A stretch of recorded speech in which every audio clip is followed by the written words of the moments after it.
লকডাউনের জন্য স্কুল বন্ধ আছে, পড়ানোও বন্ধ আছে, তাই জন্য অনলাইনে একটু পড়ানোর ব্যবস্থা করতেছি। আশা করি সবাই ভালো আছো। ফার্স্ট ইউনিট টেস্টে যতটা পড়া হয়েছিল তার ঠিক পরের চ্যাপ্টার দ্রবণ শুরু করতেছি। প্রথমে বলি দ্রবণ কাকে বলে। যখন কোনো দুটো পদার্থ মানে পদার্থের দুটি দশা একসঙ্গে মিশে যাবে তখন তাকে বলা হবে দ্রবণ। ধরলাম জল আর চিনি পরস্পরের সঙ্গে যুক্ত হলে তৈরি হয় শরবত। তাহলে এই জল আর চিনির মিশ্রণটাকে বলা হবে শরবত, আর এই শরবতটা হচ্ছে দ্রবণ।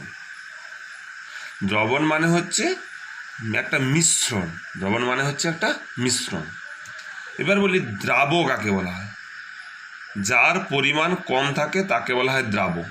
চিনির পরিমাণ কম, চিনিকে বলা হয় দ্রাব। আর যার পরিমাণ বেশি থাকে তাকে বলা হয় দ্রাবক, অর্থাৎ জল এখানে দ্রাবক। তাহলে বোঝা গেল দ্রাবক প্লাস দ্রাব ইকুয়াল টু দ্রবণ। দ্রাবক আর দ্রাব মিশলে হয় দ্রবণ। এবার বলতেছি দ্রবণের কয়েকটা ভাগ। প্রথম বলি প্রকৃত দ্রবণ। প্রকৃত দ্রবণ কাকে বলা হয়?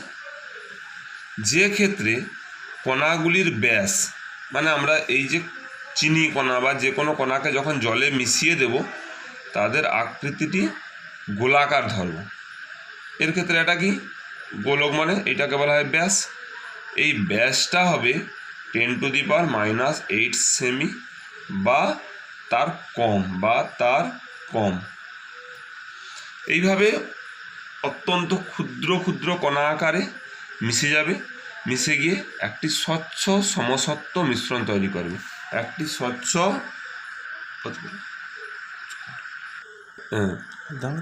যখন কোনো একটা দ্রাব পদার্থ 10⁻⁻8 সেমি বা তার থেকে ছোট্ট ছোট্ট কণা আকারে মিশে গিয়ে একটা স্বচ্ছ সমসত্ব মিশ্রণ তৈরি করে তাকে বলা হয় প্রকৃত দ্রবণ। যেমন জল আর চিনির মিশ্রণ। জল আর চিনির মিশ্রণ যখন আমরা নেব, চিনি কণাগুলো এখানে মিশে গেল, মিশে গিয়ে একটা স্বচ্ছ সমসত্ব মিশ্রণ তৈরি করে, একে বলা হয় প্রকৃত দ্রবণ। যেমন বলছি জল আর চিনির মিশ্রণ, এটা একটা প্রকৃত দ্রবণের উদাহরণ। এবার বলছি কলোয়ীয় দ্রবণ। কলোয়ীয় দ্রবণ।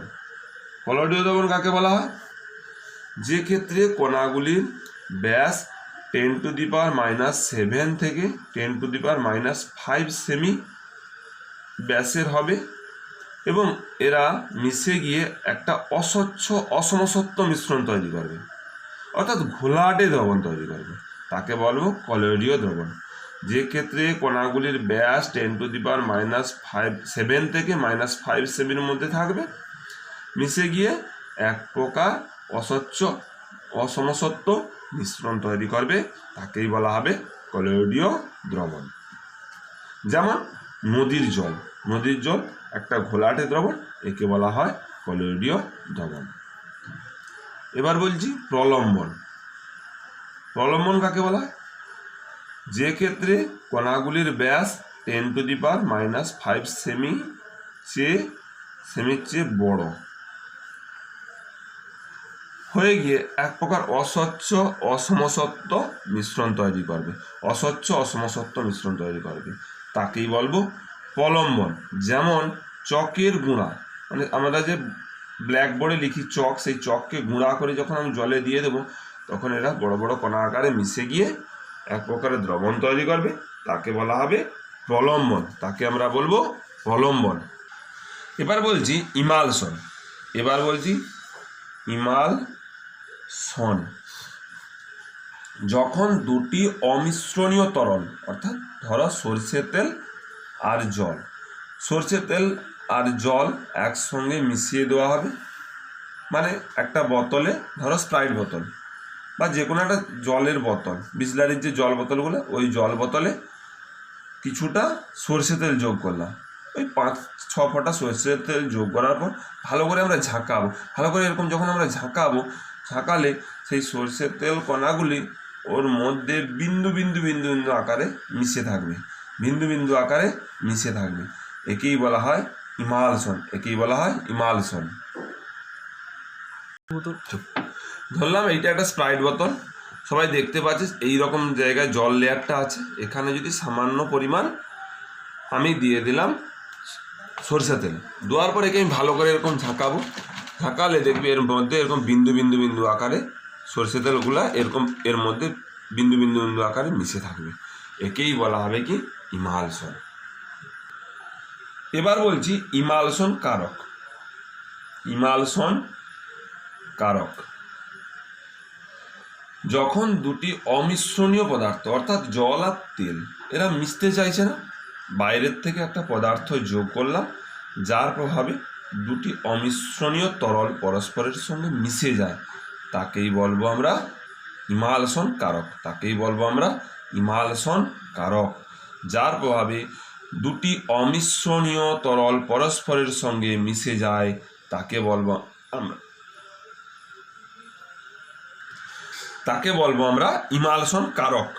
যার প্রভাবে দুটি অমিশ্রণীয় তরল পরস্পরের সঙ্গে মিশে যায় তাকে বলবো আমরা ইমালশন কারক, তাকে বলবো ইমালশন কারক।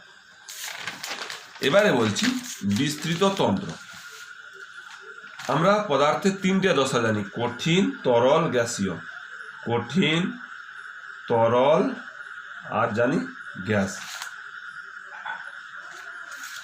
এই কঠিন, তরল, গ্যাস প্রত্যেকে যখন প্রত্যেকের সাথে মিশে থাকবে, অর্থাৎ কঠিনের সঙ্গে তরলে মিশতে পারে, আবার তরলের সঙ্গে কঠিন মিশতে পারে, কঠিনের সঙ্গে গ্যাস মিশতে পারে, গ্যাসের সঙ্গে কঠিন মিশতে পারে, তরলের সঙ্গে গ্যাস মিশতে পারে, গ্যাসের মধ্যে তরল মিশতে পারে, মানে সবাই সবার সঙ্গে মিশে যেতে পারে, তাকেই বলা হবে বিস্তৃত তন্ত্র। তাকে বলবো বিস্তৃত তন্ত্র। যার মধ্যে মিশে যায় তাকে বলবো বিস্তার মাধ্যম। যার মধ্যে মিশে যায় তাকে বলবো বিস্তার মাধ্যম। আর যে মিশে তাকে বলা হয় বিস্তৃত দশা। বিস্তৃত দশা মানে বোঝার জন্য মনে রাখবি যে দ্রাবক মানে বিস্তৃত মাধ্যম বা বিস্তার মাধ্যম, আর দ্রাব মানে বিস্তৃত দশা। দ্রাব মানে বিস্তৃত দশা। সেই সম্বন্ধে উদাহরণস্বরূপ বলতে পারি এরোসল। এরোসল 2 প্রকার, কঠিন এরোসল, তরল এরোসল। কঠিন এরোসল যেমন ধোঁয়াশা, মানে গ্যাসের মধ্যে কঠিন মিশে থাকলে তাকে বলা হবে কঠিন এরোসল। গ্যাসের মধ্যে গ্যাসটা হচ্ছে মাধ্যম, গ্যাসটা হচ্ছে মাধ্যম মানে বিস্তার মাধ্যম। আর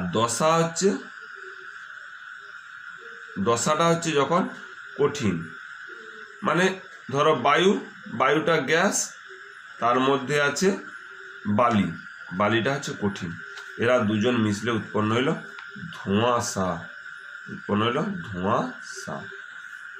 বোঝা গেল?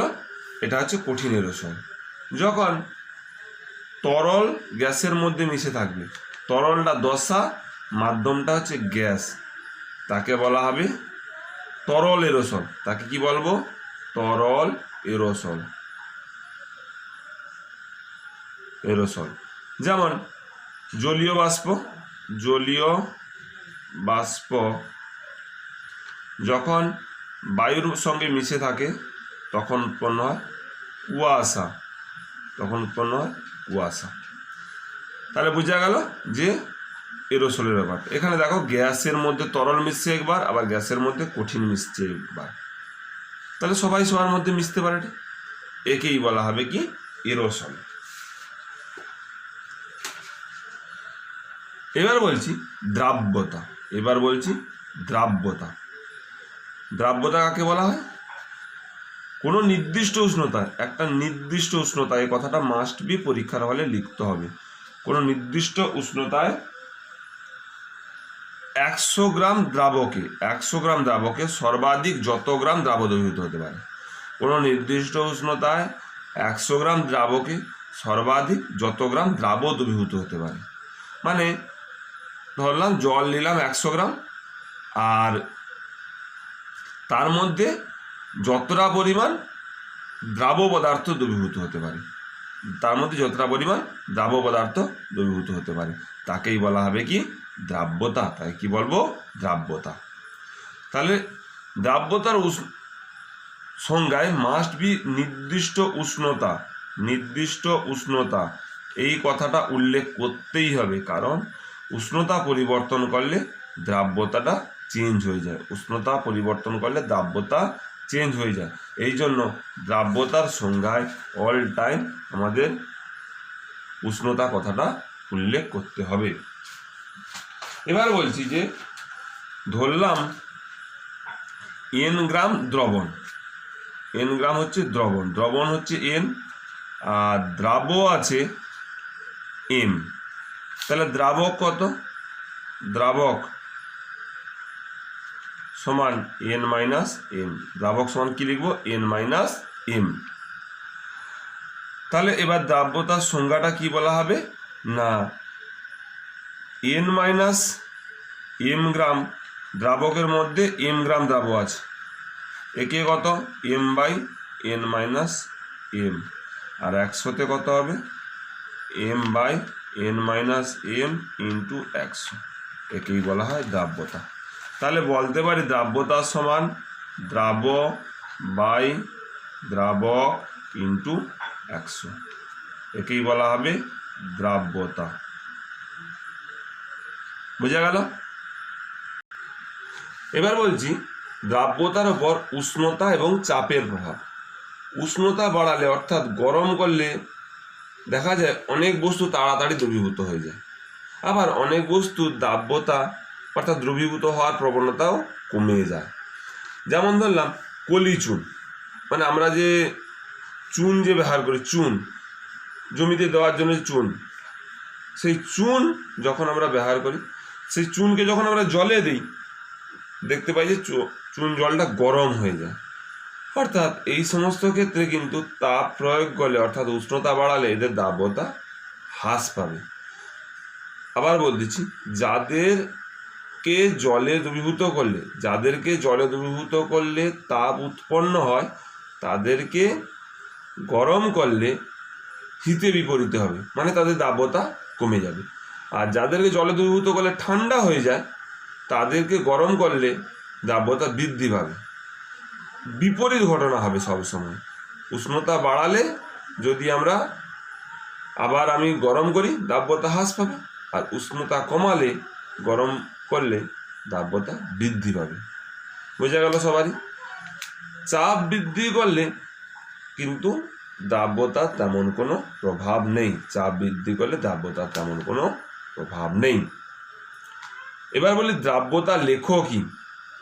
দ্রাব্যতা লেখটা হচ্ছে আমরা বিভিন্ন পদার্থের উষ্ণতা সঙ্গে দ্রাব্যতার একটা গ্রাফ অঙ্কন করব। ধরলাম কোনো একটা বস্তুর 20 ডিগ্রি সেন্টিগ্রেড, ধরো 10 ডিগ্রি, প্রথমে বলছি 10 ডিগ্রি সেন্টিগ্রেড উষ্ণতায় তার দ্রাব্যতা হচ্ছে 15 গ্রাম। 15 ডিগ্রি সেন্টিগ্রেড উষ্ণতায় ধরলাম 20 গ্রাম, আবার 20 ডিগ্রিতে ধরলাম 25 গ্রাম, 25 গ্রাম করে দ্রবীভূত হচ্ছে। তখন আমরা একটা লেখচিত্র অঙ্কন যদি করি, আমরা এদিকে নিলাম উষ্ণতা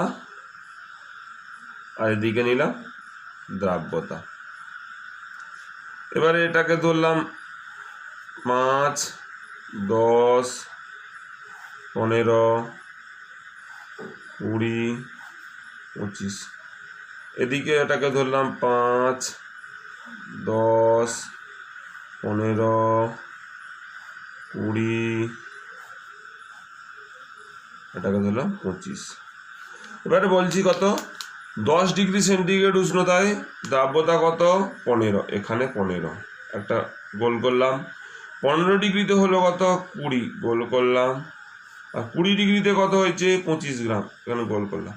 এদের তিনজনকে যদি একটা রেখা দ্বারা যোগ করে দেই, যে লেখচিত্র পাওয়া যাবে তাকে বলা হবে দ্রাব্যতা লেখ, তাকে বলবো দ্রাব্যতা লেখ। সবাই ভালো করে পড়বি, পড়ে লিখবি, পরের দিন আবার নেক্সট পড়াবো।